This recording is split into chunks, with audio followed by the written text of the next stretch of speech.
Good morning and welcome to SCSA's Toolbox Tuesday. My name is Justin Brooks, Safety Advisor for the SCSA, and I will be presenting today's Toolbox talk on rising innovations in construction. Before I start the presentation, I just want to take a moment to discuss a few items before we get going. This presentation is being recorded and will be available for later viewing on Facebook and our YouTube channel.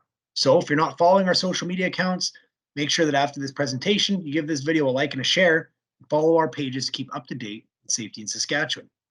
So, today, I will be presenting on rising innovations in construction.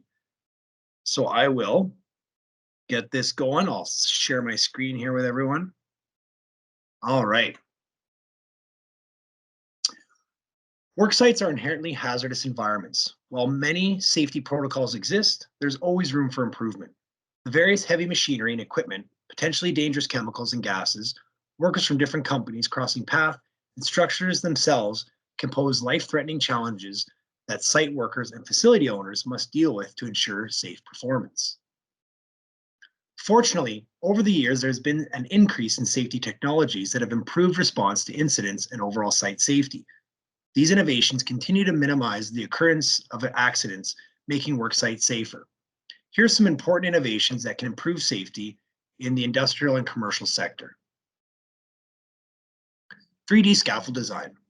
Three-dimensional or 3D scaffold designs are artificially intelligent processes that can provide insight for planning and managing projects more efficiently and economically, reducing hours spent constructing or modifying scaffolds.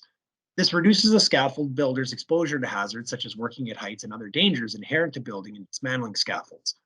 The use of 3D design facility collaboration.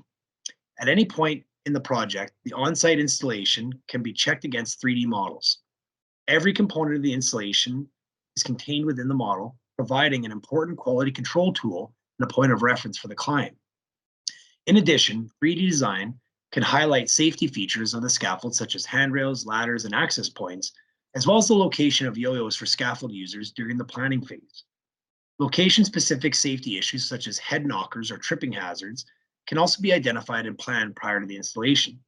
Ultimately, 3D models can provide customers with better insight into their projects through more accurate documentation and the ability to simulate projects before they're built, allowing project teams to pre-plan for safety conditions and potential hazards earlier in the process. QR codes. Quick response or QR codes can be used to embed information about hazards in the workplace. They can also be placed on site at the location of the hazard, allowing a worker with a QR code reader to quickly scan a code and determine what safety or health hazard may be present and what steps should be taken to mitigate exposure. As anyone with experience on site will tell you, even the simplest things can sometimes go wrong, and these can soon add up to downtime and unwanted cost. Using QR codes to help workers avoid a hazard can help reduce downtime and actually increase safety. Smart wearables.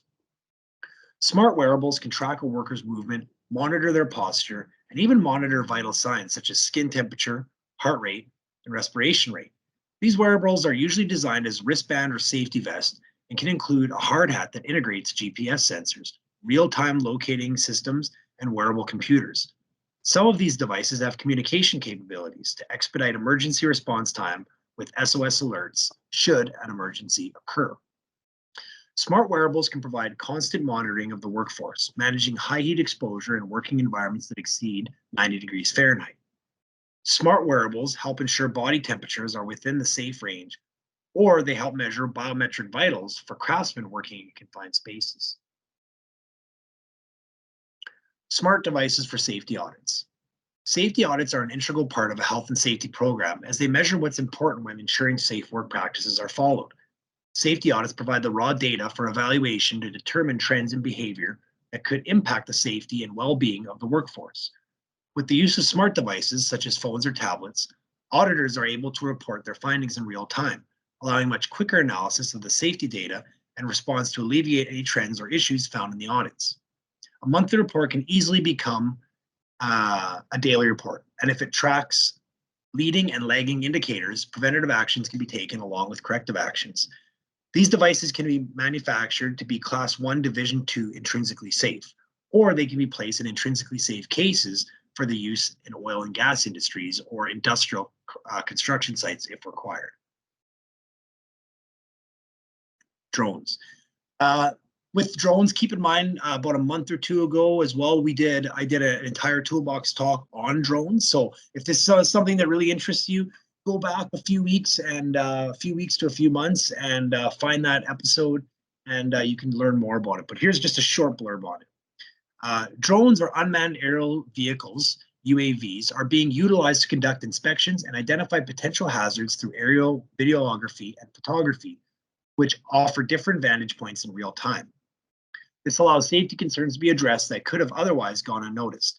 The use of drones or UAVs to view high elevations benefits the workforce. They don't have to work from heights to be exposed to potential hazardous environments or jobs, such as vent inspections that are releasing gas. The drone's photography can be used to create built-in models, which can keep the workforce up to date on changing work conditions as the project progresses. Augmented reality. Augmented reality, or AR, is useful in highlighting hazards in complicated areas of the project. This technology also allows managers to identify all the unusual or complex features and any unsafe points in the project schedule. AR can be seen in computer software on tablets or, in some cases, visualized through AR glasses, which allows supervision and inspectors to see a structure or scaffold while standing in an unraised site. In this fashion, both AR and virtual reality can be used to scan physical buildings against designs. This will help minimize risks and enhance the overall quality and safety of construction. Virtual reality. Virtual reality, VR, simulators have been used for many years to train pilots, but now they're also used for safety training. Workers can be virtually exposed to severe environments such as confined spaces, heights, or around high-pressure equipment. Workers can experience all these things in a safe, controlled environment. VR simulations are used for abrasive blaster training, coating applicator spray painting training, aerial lift operator training, just to name a few.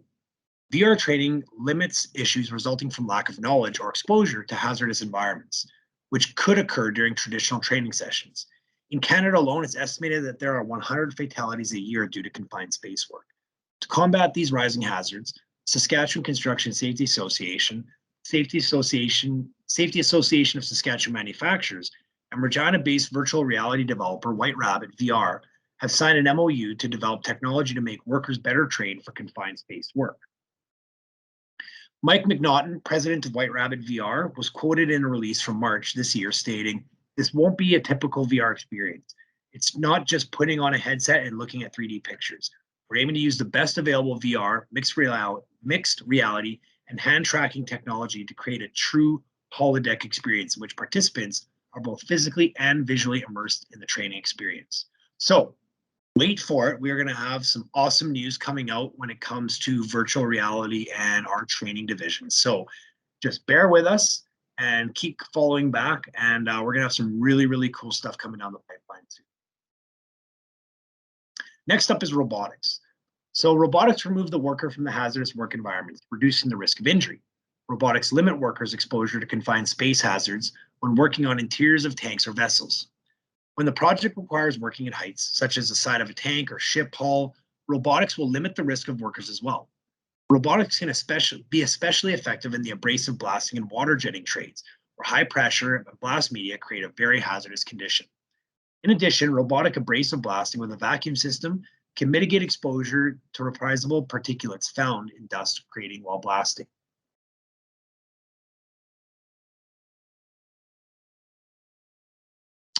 Advanced training. Properly training employees should not be limited to the onboarding process. It should also serve as an absolutely vital component to ongoing workplace safety. Not only will all employees be on the same page of both federal and company regulations, but training modules will provide a platform to hold everyone accountable as well. A comprehensive approach reduces the risk of liability, as it provides a level of transparency between the employer and employee on what guidelines and procedures are in place for safety. Additionally, this provides an accessible reference point to properly guide workers through channels and steps necessary to complete tasks. One day, the industry will see the number of incidents hit zero. Until then, new technologies will need to be created and used to help make everyone safer. So this concludes our SCSA Toolbox Tuesday. I'd like to take a moment to thank all of you by watching and participating in these discussions. We're all working together and making Saskatchewan the safest construction environment in Canada. Make sure you tune in next week for Toolbox Tuesday at 10 a.m. and our Wednesday webinars, which are on the first Wednesday of every month at noon. Now, keep in mind these times are subject to change as we move forward and actually get back on the site. So just make sure to keep following us to keep up to date. I also want to remind everyone that we have all our presentations available on our YouTube channel. These are a fantastic resource for training and toolbox talks. Even if you're not working from home or working remotely at that point, these are still a fantastic tool as you can send it all to all your workers and they can just watch them on their phone at break time or after their break time. So remember to like and share this video and follow us on all social media platforms. Have a great day, everyone. We're safe.